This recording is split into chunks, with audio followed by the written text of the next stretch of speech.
you are just donating all this time to the company for free. I mean, firstly, you are getting paid $2 an hour. That's already a stress on its own. Secondly, you are working way much more than the average anybody else. And as if that's not enough, you have to be exposed, and you are working with so content that is so graphic, so graphic in nature, and so much traumatic also. I will give you a few examples of maybe what I mean by graphic or traumatic, because I understand a lot of people would normally look at Facebook or scroll Facebook and think that, it's not that bad. I've never seen such hectic stuff on Facebook, or maybe I would see one or two.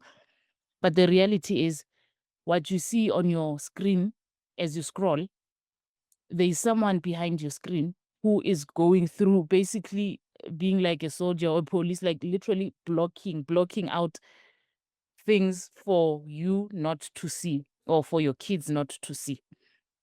So things like human beings being mutilated, people being stabbed to death. There's a lot of gang violence. Almost every part of the world or every country has certain gangs. Maybe in the US, they have their own certain gangs. In Africa, we have our own. We've got terrorists, we've got, and all those. The people who, to a certain extent, you'd find that when this is happening, maybe when there's a terrorist attack or something, I don't know, there's always maybe that one sick person who's able to take a stand still and take a video or a picture just for Facebook. So you as the content moderator, you would literally sit there and have to watch this video of someone being maybe stabbed to death. Maybe they were robbing someone is being stabbed to death, or someone is being killed in a very, the killings in, when someone is being mutilated, beheaded, like literally parts of your bodies are just being chopped off like a chicken. So those are the kind of things that you would have to sit down and watch for 10 hours a day. People committing suicide, people, you'd have to watch some people. I don't know why, but yeah. Oh, I don't know why they don't leave this world in peace. Like, someone would just take a video of themselves, record themselves, maybe just put a video, record, be live. Mostly the suicide videos were mostly live videos instead of a video, because I guess no one would post it for them. So someone would go live on Facebook and just jump off the balcony or whatever the case might be. So, and it makes you realize, like, but what kind of a sick world? Like, what is this? I mean, when and how did we get to such a point as people? Videos of children being sexually exploited or mutilated, like, So those are the kind of things that on a day-to-day basis you have to sit down and watch. And you have to make the decision to say, no, it cannot go through, this cannot go, this is not, whatever the case might be. And these kind of things, you can imagine if you watch a video of such a thing on your phone, maybe a 5-minute video, most likely, you'll feel disgusted, or you'll feel like, I feel like I want to puke or what, throw up. So, but imagine, and this is like for 5 minutes. So imagine doing this for 10 hours a day, six days in a week, every day, literally every day. At some point, because this is what you are feeding your mind, this thing daily, day in and day out. This is what you feed your mind. You don't even have much of an option to say, let me take a break. Unfortunately, the world of content moderation does not allow for that. You cannot, even your bio breaks, like bathroom breaks, they are so limited. You cannot, literally, there's so much content being posted. You cannot, it's difficult to even step away from your PC, your machine, and take just, casual bathroom breaks every now and then, go to get water. It wasn't allowed. So, and unfortunately, all of this, it caused me and a whole lot of my colleagues, it caused a lot of us to have different types of issues, different types of PTSD, because there is just no way you can be feeding your mind with all of this. And for 2, 3 years, 4 years, and it does not affect you in any way, or you do not start to see things differently, So, and unfortunately, also, we did not have proper mental health support. We did not have a therapist, a psychiatrist. We did not have any form of mental health support. And also, the salary that we were getting, it was not enough to allow us it wasn't enough to allow us to save or to take, maybe let me speak about myself. It wasn't enough for me to save enough for me to take myself to book myself in for a session with a psychiatrist or therapist or psychologist, or just to it wasn't enough. I was making $2 an hour, which was $16 a day, even though I was working 10, I was only being paid for 8 hours, not the 10 or 11 that I was putting in. So it wasn't enough for me. It was just enough for me to eat, for me and my kids to eat. I've got kids, so I have to feed myself. I have to also share with my kids and see how we do things. So things like you end up ignoring issues of mental health also, because you feel like, you know what, I'll just soldier on, because you focus first on your stomach, like, let me eat first. My kids need to eat. I need to eat. I need to survive. So that's one of the biggest problems that I and my colleagues ended up having. And you end up also having 2 years later, when you start slowing down on this thing, you realize that you've got very severe PTSD. And yeah, it was a very traumatic. My time as a content moderator has been very traumatic. I won't lie. It's been really, I usually even tell my former colleagues, I'm like, but how did we do it for this long? Because some have been there for 3 years, 4 years. And I think it's like a drug, you end up thriving, or maybe this is the only thing basically that you know, or which is, because you get to a point where you feel like the way you see the world, nobody else sees the world like that except for the people, your colleagues, because you see things, that you see the same things, you relate to the same things. So everyone else in the real world does not relate. You feel like, oh, these people are so casual, they don't know, like, so it becomes like, it's like an adrenaline, like it becomes like sort of like a drug. Because I remember for the longest of time when I was a content moderator, I used to struggle a lot with insomnia. At the time, insomnia and migraines.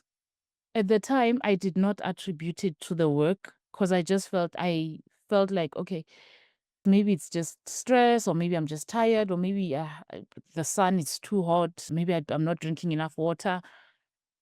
I don't know why I did not connect it to the work, because prior to me being a content moderator, I never used to suffer with, I never used to have temper issues. I never used to have migraines. Migraines were not part of my life. I would have a headache, yes, here and there, normal headaches. It was not an everyday thing. But when I started becoming 2, 3 months into content moderation, migraine was literally it was my everyday. I used to, as part of when I was doing my groceries, I would buy a packet of headache. They're called, these certain headache tablets, which are one of the very, very strong. So I would buy a box of them. They were literally like part of my groceries. And I knew that if I do not take one every day, it's just gonna be bad. So it's like you drag yourself to get through the day. And also I used to suffer a lot from insomnia. I don't know why, because one thing about me, prior to content moderation and after content moderation, literally me, I'm just one of those people. When I get to the bed, it's done. Within 5 minutes, it's done, especially if there's silence. But in this case, I would sleep around 3, 4 a.m. and by 5:30 or 6 a.m., I have to wake up. You can imagine it's not normal to sleep around 3, 4, and then by 5 or 6 you wake up. You can do that maybe for a day or two. Your body will be strained, definitely, and your body will tell you, it will report. But you cannot do it for 7 days, 7 out of 7. The following week also. already that shows something is not normal, because after sleeping at 3, 4 a.m., waking up at 5, 6, once you do that for 3 days in a row, your body must signal that there's some abnormality, a pattern that is not normal.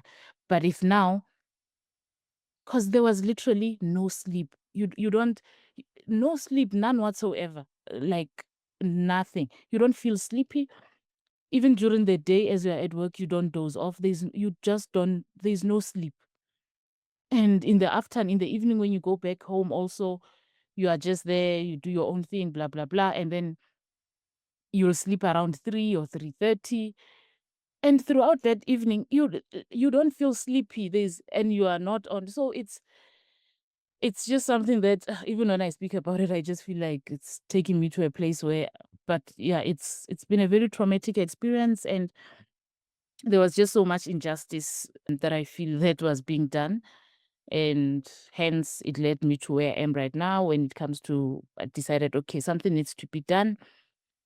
Started mobilizing with my colleagues that, okay, how about we form some advocacy voice or a union of some sort, something to give us support, because currently it is so bad. We don't have anybody to even advocate or stand up for us. We don't even have a union to associate ourselves with.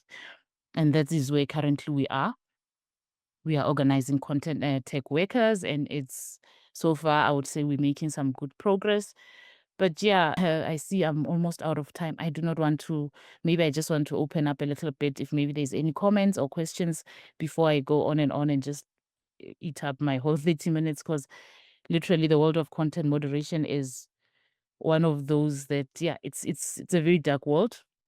And one of the main reasons that we decided, okay, let's organize for a union of some sort. It's the biggest thing we wanted to do was, we might be out of this industry right now, but for people that are coming after us, we know the pain. It cannot continue like this. It must be fixed. Something must be fixed. Even if it's not everything, but something needs to be fixed. This cannot continue like this. And you never know. My child might find themselves in this industry. My friends, cousins, nieces, whatever, nephews. So it shouldn't be like this. Content moderation should be viewed as a job, because it is a job. It's a job. It should be remunerated as a job. It should be fairly compensated and fairly paid. And it should be respected as a profession and as a job. This thing of it being seen as a by the way kind of thing, it's not a by the way kind of thing. In fact, with content moderation,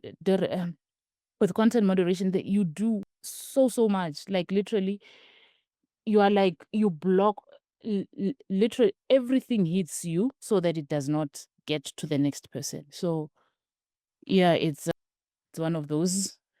I like, every time I speak about it, it's been over a year since I left, but every time I speak about it, I try so hard to hold myself to not to just get through what I'm saying and not stammer too much, because it's really a dark world. And it's this whole thing of starting, when you are working as a content moderator, you are made to sign an NDA to not speak about your job. I think for the longest of time, it has silenced us. It has put us in a dark place where you don't even know.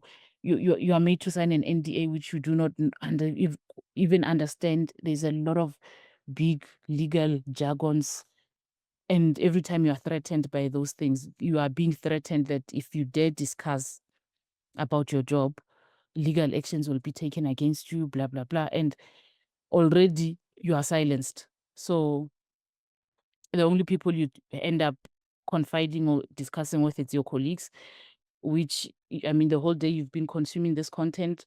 After work, you continue consuming it with your colleagues, and you sleep. Now this plays in your mind. Tomorrow again, you go feed your mind again. So it was just that cycle that I'm glad that it got broken, and currently we are making some efforts to try and fix the world of content moderation so that it does not become as dark as it is now, so that people that come after us can somewhat enjoy the benefits of saying, "I'm working," to be proud to say, "I'm working as a content moderator, and yeah, I'm a content moderator. This is what I do," without the fear of being exploited, or if you discuss about your job, you will face legal consequences. I mean, that's not right. It can't be right. I don't think it's right. So yeah, I know I was scheduled for 30 minutes. I think Angeline next time needs to give me an hour because I feel like I've eaten up so much time. Honestly, you can have as much time. You deserve so much to be heard. And thank you for being so brave, for sharing your story. I can imagine that how difficult that must be. I don't know, Andy, I saw you come in. I don't know if you want to talk to Sonia because he was writing that he had some similar experiences. Yeah. I mean, the first thing, my heart goes out to you, Sonia, and I like to give you a round of applause actually for you and your colleagues, ex-colleagues, or current, for everything you do. Um, I've worked in exactly the same environment as you, and I've seen the mental health impact it has on people. And to not be given the right training or support is just shocking. You know, you and your colleagues are protecting society. You're protecting individuals. You're dealing with the worst of the worst across an entire sector. And personally, you don't get the recognition you deserve.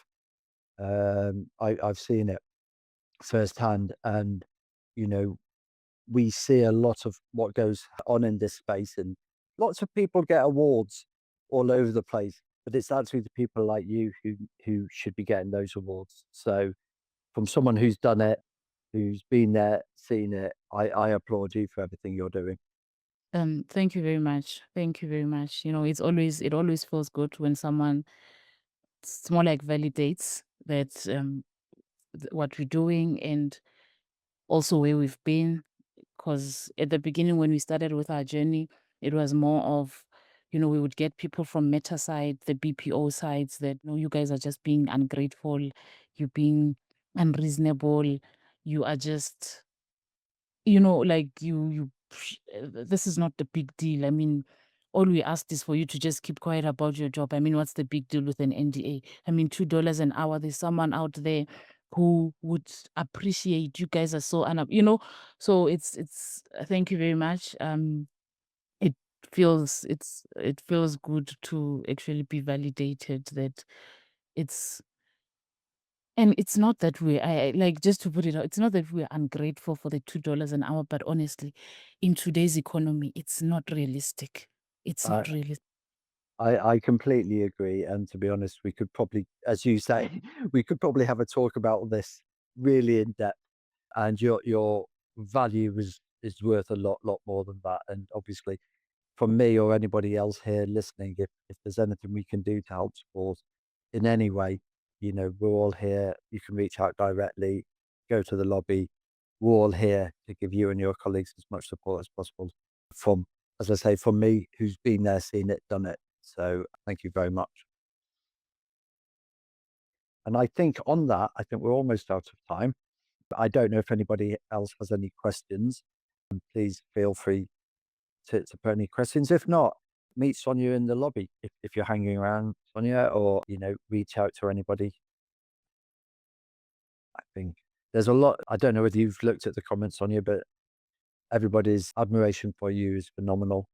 And again, it's all about this conference, isn't it? It's coming together, it's collaborating from all these different aspects. We talk about just the harms online, but mental health, people's well-being, and the job you do is, you know, as important as regulation. Well, maybe it's even more important, I think, than regulation, but all these things have to come together. So, everybody, please reach out, collaborate, and share and discuss, because there are other people like you around the world who probably feel exactly the same, who, as you say, are too scared to speak out. Um, as you say, the NDAs. I know a fair amount of people who would love to say the same things as you, but are very restricted in what they're saying, which is a shame. Yeah, that's true. Thank you very much. Yeah, and thank you very much, Angeline, for the platform and allowing me to just share a little bit of a drop in the ocean of what a bit of what happens in our world. Yeah, That I would ask anyone who's listening to this now or later, if you have a possibility to help Sonia get this message out more, please do that because I think it's shameful. It's shameful treatment of humans, and the more people know of it, this is a harm that people are not aware of. We talk about harms from the end user, but not for the other side. So really, thank you. Sorry, we do have a question, Angeline, and to Sonia, which is the government aware and what are they doing about it, especially in Kenya? Mhm. The government, the government is fully aware, and it's a problem. We've got a litigation. We are in court with Meta on a number of issues of violation of human rights and blah blah. There's a lot. So yes, the government is fully aware, but this is on my personal. I feel like they're just stalling, because we've been in court for about 20 since 2023 in March. Now it's 2025. We're going for March, so almost 2 years now. It's a back and forth, but also remember we are fighting with people who are financially, they've got very strong pockets, and they are able to stall or do play these games for as long as they are able to play monkey games for a very to delay the case for as long as it's possible. So yes, the government is aware, and what they're doing about it, I wouldn't say they're doing much because every now and then, maybe after a court appearance, they would just take out one small little statement in the news or maybe on the TV, maybe just one line and say, like, okay, like, they don't really. I feel like there's more that they can do, especially like maybe our Minister of ICT or just the Human Rights Commission. There's a lot that they can do. They can do better than what they're doing right now. Right now, they're barely even making much comments. So yeah, they're there. The government is just there. It's just there. But they are fully aware of what's happening. They are fully aware of what was taking place in their land. For the longest of time, when we took Meta to court, Meta refused to take accountability, and they said, "No, you do not have jurisdiction to sue us in Kenya. We are not a Kenyan-based company, organization. We are based in," and then they said San Francisco and Dublin, something like that. And so we cannot be sued in Kenya. So they were not refusing that we did this. They're just saying, no, no, no jurisdiction. And they appealed, and then the Court of Appeal were like, no, no, no, but you were having operations in Kenya, so you can be. So it's just, it's a long process of monkey games. He did, she did, no, I didn't. But yeah, when it comes to the government, they're fully aware, yes. But yeah, and they're doing very little about it. When it comes to action, no, they're not doing much. And they will just here and there just take out one small statement after once in maybe 3 months or 6 months to say young Africans should not be exploited, and that's it.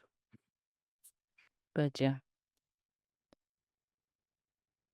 No, really, thank you. And I hope we can help you get the message out because that is really something that I think public pressure can work. This is just shameful, shameful, shameful. And the citizens of the world need to care. And really, thank you for being so courageous. As I said, anyone who can help Sonia, please contact her. Um, yeah, and of course, me as well. So thank you very much. Are you going to be around a little bit that people can chat with you? Yeah, yeah. I'm going to also, I think I would like to also join the next session.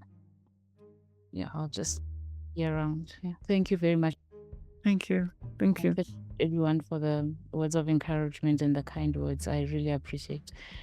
You've got no idea how they go a very long way, especially when you are in a state in a situation like ours. it's really, it's good. It feels good to be validated. Thank you very much, guys. Thank you.